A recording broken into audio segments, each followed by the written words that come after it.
প্রসাব পায়খানা হতে পবিত্রতা অর্জন করে বাইরে বার হয়ে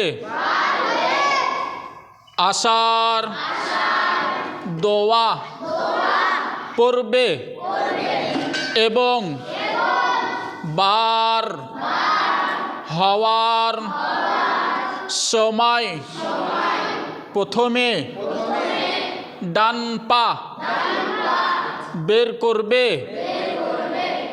গুফরানাকা আলহামদুলিল্লাহিল্লাযী